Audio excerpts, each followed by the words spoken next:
So in today's video, I'm going to teach you guys all of my secrets on fletching the perfect arrow. Everything I've learned, all the tricks and tips that I use to get the most from this.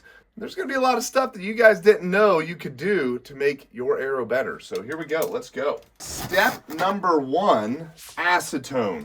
You're going to need some. So Bowmar bottles are actually super cool, super cheap. We make them spill proof so you can see they don't spill, but all they do, you press the top, bam, acetone comes out. So acetone is going to be important that you clean the shaft. So you can see, look how clean this is. Straight from the bag. I'm going to clean where the fletchings are going to go. Now watch this. A lot of the reason your vanes don't stick is because they're dirty. Do you see? Look at all that dirt and residue. So now you get a nice bare clean shaft. This guy is now going to be prepped and ready for getting fletched. So prep is cool, but when you fletch an arrow, in terms of location, this is going to be really important because you don't want it close to the nock. Technically, the further back on the arrow it is, the more accurate it'll be, but you're going to get facial contact when you go full draw, and then this is up in your face. Up in your face. Because at full draw, there's no pressure in your string. Come here, let's take a look. I'll show you guys. So we'll jump around a little bit, but I think this will be very important for you guys to see this so you understand facial pressure. And then we'll get back to fletching arrows, don't you worry. But I want to show you this so you can see how tight this string is. I'm trying to move it. You guys could do this on your own bows. I'm putting lateral force on this. No movement in the string. But if I take this and now I go full draw. So this is a 70-pound bow. So there is 70 pounds of tension in this. Now, most of you guys are wussies and shoot 85% let off. What that actually means is 85% of the tension in the string at full draw is gone. So if you come over and look, now come in nice and tight, you can see how easy this moves. It's so flexible, I can pull the string apart with my fingers. I mean, that is literally how low of tension is in this. And Sarah, because I force her, shoots 75% let off. So the reason why this is so important is because when you go full draw, again, I would just go full draw, but elbows preventing that from happening. So when you go full draw and you are aiming like this, you don't want these vanes touching your face. Because if you touch them to your face, this is attached to the arrow, and then this can move that string. When the string moves off center, what's going to happen is it has to come back to center before the arrow goes straight. That is an error in your shot. So you want to limit your facial contact with the vanes by shifting them down the shaft. Now, my rule of thumb is 1.25 inches from the throat of the nock. So if you're going to run light of nocks, that matters. You know, if you're going to run normal nocks, that matters. Throat of the nock to the back of the vane. And I actually like these tack vanes are angled a little bit further forward. I get no facial contact at all. So when my nose touches the string, this has a nice groove right here. There's no vane in my face. No vane in my face. No vane in my face. I don't know if you can hear that, but yeah, that works. So again, facial pressure is huge. Stop running 85% let off if you get nothing else from this video. Run 75% let off. You'll stop getting your dip bangs. You'll be a lot more accurate. And I can guarantee you there's never been a tournament in the world won with someone shooting 75% let off. You serious? I hope I get corrected, but I doubt it. I doubt it. Let me know in the comments if you've ever heard of anyone that's actually a good shot using 75% let off. Back to this. That little side quest was important for you guys to understand because how else could I have just taught you that facial pressure is screwing up your shots? Which is why you need to run your vanes further down the shaft. And so this is very important. So now getting to the nitty gritty of this, you guys have seen this, Bitzenberger. Everyone has one of these, right? And so when it comes to what I run, I usually run as a right helical, and I run it as far and aggressive as I can, whatever I can get. Now I've been running 5mm, huge fan of 5mm. These HLRs from Victories are really good. 4mm, 5mm, doesn't matter. I still run the strongest helical possible. And the reason is because I want that arrow to correct as fast as possible. And I get downrange. Does it have any parachuting effects where it spins too fast and then slows down? I personally have never experienced that. And what that is basically it spins so fast it starts deaccelerating faster, and then its spin opens up its group and you get bigger groups downrange. I haven't experienced that. And I've shot some stuff really far away, including an ostrich at 141 yards. Yeah, I just wanted to show the footage.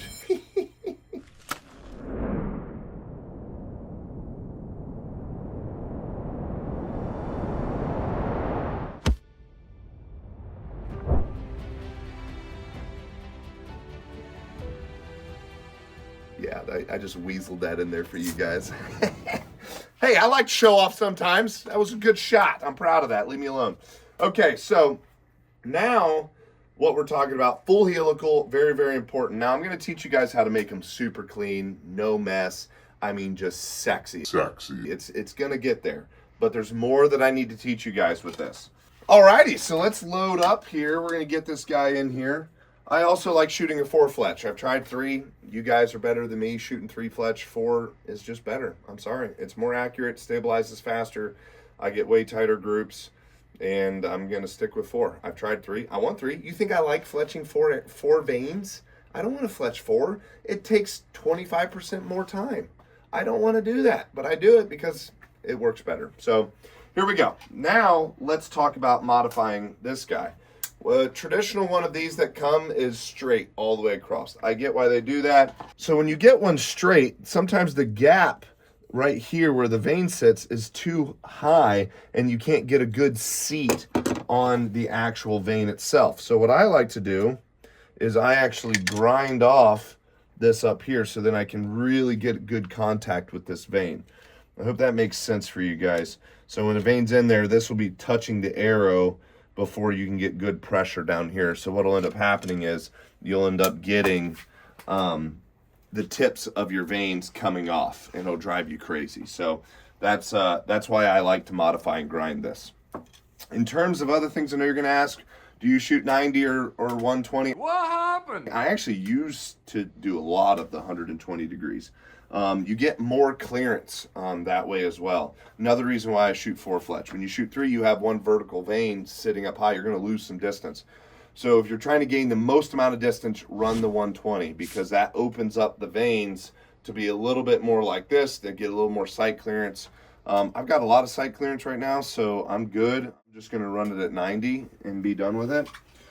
Okay, so another modification to this to make it better. This is actually super cool.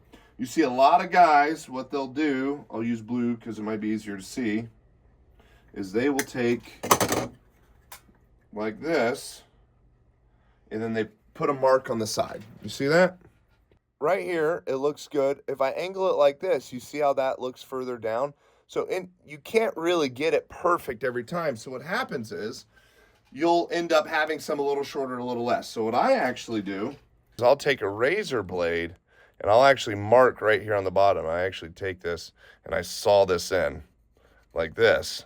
So then you can see that mark. So when I do that, and then I drop this vane in here, I just slide this vane down to that mark. And it is perfect every single time. Little attention to detail there is just gonna make it just a little bit better. So that is gonna be important. Okay, so we've already acetoned the shaft. That's good. The next step, we are going to primer the vanes. Okay, so the reason why you have to do this is because the way that they manufacture these is they go into molds. Okay, all these just go into molds. And in order to keep the plastic from sticking to the mold, they have to line the mold with something of an anti-adhesive. And that anti-adhesive allows the mold to open up, and then the vanes fall out like this. They fall out into a tray, they get sorted and packaged. So what happens is a little bit of that anti-adhesive material gets stuck on the bottom of the vane. So if I take this vane and I just put glue on it and stick it on here, it's not going to work very well because that anti-adhesive is not going to allow that to stick to the shaft. So again, I want to clean this. Now, some vanes you can use straight acetone on the vane itself. I've had acetone dissolve the vane. So I usually stick to the primer pins that the company that you're buying the vanes from. I'm using tack. So I'm going to use tack primer pins and then clean the base of the shaft. So I tap the table like this just to make sure that the stuff's coming out. Okay, so then I stick this in here and I wipe this down like this. Just make sure it's nice and clean. After this step, you could do a bunch of them at once, and then you just got a pile of clean veins. So this next step's what's really cool. You're like, what's with the paper towels? I know y'all have been wondering what's with the paper towels. Well, you're about to find out. Okay, guys, this part's really, really cool. All right, for this demonstration, I'm going to use the tan one just so you can see it a little better. So you want to do a generous amount of glue. Make sure it's all kind of touching and even like that. Okay, so yeah, so you can see there is a ton of glue on there. Like, look how much. That is a great angle right there. You can see. Look how much is there. Little tip, by the way, stack a few up. You can't just have a single one. You want it to be like 3 or 4 layers deep so there's some give to it. Bam, and then if you come and look, you can see how much of that glue was taken. You see that strip? That's how much glue it took off. You can see all of the air bubbles now, so all I'm going to do is take my finger, wipe all those air bubbles off, and I get even more glue off, but then look at that clean freaking amount of glue. It's perfect. The right amount of glue, and that sucker will stick right on here just like this. Again, I know the rest of the video I have white fletchings. I get it. I just realized when I watched the footage that the white didn't show up really well, so I pulled out the tan ones. So continuing on with the white ones, but you guys get the idea. You can see it a lot better with the tan. I do tail to tip first. And again, sizing this correctly, you just twist this back and forth until you can see there's no air bubbles inside. Okay, so, and good solid pressure down. I like to hold this here, good solid pressure. So when you're done, you can see how little extra glue is sticking out the side. So you can see there's a tiny little bit right here. You can run your finger, take that off. But what you want is just a little tip coming out the back right here. You can see a little bit squirt out, a little bit there. That vein is not going to come off. There, you guys can see how strong of a helical I put on. It's a lot. It's cool. So now, repeat process. So I put it on here. I slide it down to my predetermined groove. I'm going to primer test, make sure there's stuff coming out. I'm going to clean the base, put a generous amount of glue. I need to clean my cap. Make sure it's nice and saturated, like that. Then I'm going to tap it like this. Bam. Take the extra glue off, wipe away all the air bubbles. I'm not pushing real hard, just enough to pop all the air bubbles. And I have the perfect bead of glue all the way down. I hold this down, push this down. This is really important because what'll happen is it'll drift up. So you push down and hold, tail. Now watch, zoom in real tight here. What you'll see is the glue fill in the white when the pressure. It's actually kind of hard to see, so I don't expect you guys to see it too well. Now I'm pushing really hard. It says 5-second hold. I detect lies. It is like a 15-second hold. So I usually just hold it for 15. I'm sure it works for 5. I've tried 5, but I have some split and come off, and that annoys me. So I hold it for 15 seconds-ish. Okay, so then when you take it off, you open and drift back. So there you go. You can see it is perfect. I mean, that is what you want. All right, 2 down. Okay. So again, here we go. Now, I know what you guys are thinking. You're like, okay, well, what about aligning it with the spine, all this stuff? Yes, I do that with arrows. I'm not going into that level of detail. If you guys want that level of detail of everything that I do for every single arrow, I have a 2+ hour video. I'll put the link in the description for. It is a beast. I go through how squaring the shafts work, how to find the correct spine. I know a lot of these companies label it. I have found those to be pretty inconsistent. So I don't know if it's just their way of marketing or if they actually do it, but I find it pretty inconsistent. So I just do it the old-fashioned way. But honestly, these Victory HLRs are so good that I haven't been able to shoot out the difference without paying attention. I mean, so, you know, it's next level perhaps to do that, and I do like to do that. But I'm not doing that in this video. This video is just for fletching. Okay, so scrape off the excess glue, line it back up. Again, we need to clean. Tap to make sure stuff's coming out. That was a lot. Make sure it's good and dry. I'm going to scrape off this end. So,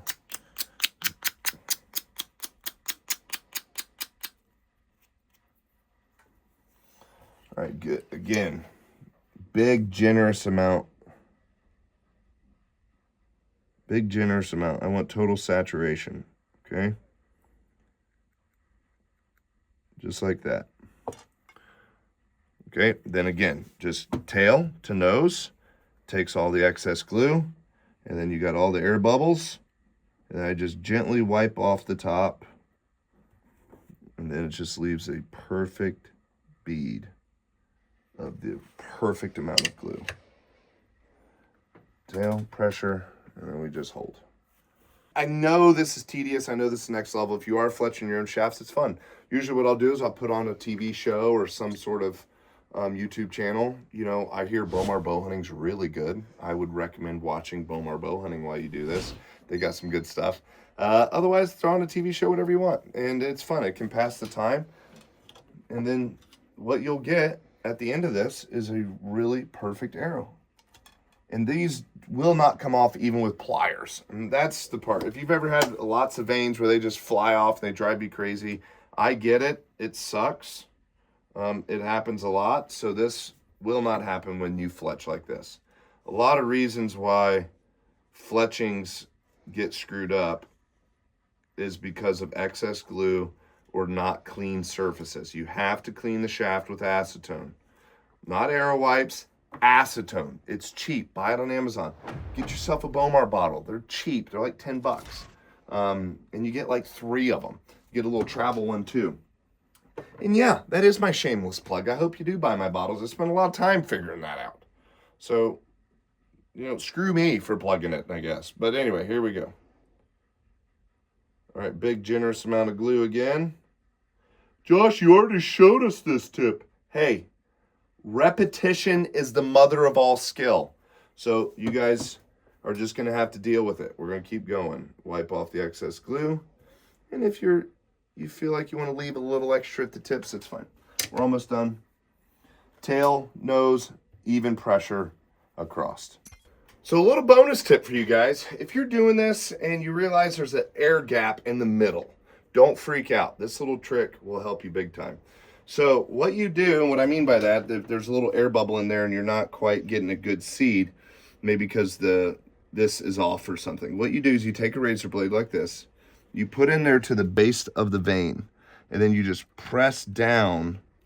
No, don't let that come up like that. But you'll press down on the edge like this and pushing onto the side of the vane there, and that glue will even down. So then you can help get that seated really nicely. A little razor blade trick will help you. Anyway, hope you guys enjoyed that bonus tip. Back to the video. Strong helical is very important for good accuracy. Again, Levi Morgan hunted with me one time, and I grabbed one of his arrows, and it looked like he straight fletched the darn thing. It had the slightest little offset I've ever seen. So, if you're Levi Morgan, I guess you don't need a strong helical, but everyone else, they need strong helicals. That includes you watching this. Unless, of course, you are Levi Morgan watching this. Then you do whatever you want, champ.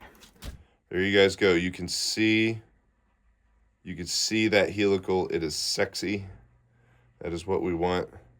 This is a freaking missile of an arrow right here. This is going to work really great. And guys, fletching your own stuff is really good. I mean, it does take time. I'm sure your local pro shop will do this for you. And I'd use mine. You know, I'd actually bring my own jig to them and say, hey, here's everything. Please do it my way. And they do a great job. So if you guys are going to fletch your own stuff, I mean, this is really good. A little side tip I want to make sure I tell you guys. If you're going to change the colors, like say you're going to use green or yellow or blue, depending on what color you use, there can be a pretty big discrepancy in weight because of the dye used to dye the vanes. So just keep that in mind. I know technically this, once it's all one system, it's a complete system, but you're having something spin like this, having something weigh a little bit more than the other thing, could it cause inaccuracies? I don't think anything you could actually notice or tell, but it is something worth knowing that even if it makes the slightest difference, not in your favor, why do it? So just stick to a solid color, and you guys will see videos of me shooting green with white because I wanted to always shoot with the spine up.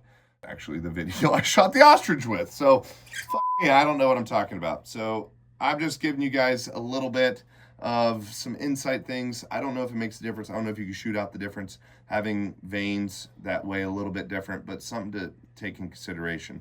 If you guys aren't shooting long distances, you know, and shooting under 50 yards, you can get away with just about anything. And anyway, this is a short and sweet video. I hope you guys enjoyed this. It's a little tech tip, a little tricks to get you a perfect fletched arrow. If you guys like these, I mean, I could do this with everything, even down to how I do my inserts, all of it. So let me know what you guys want to see next. See you in the next video.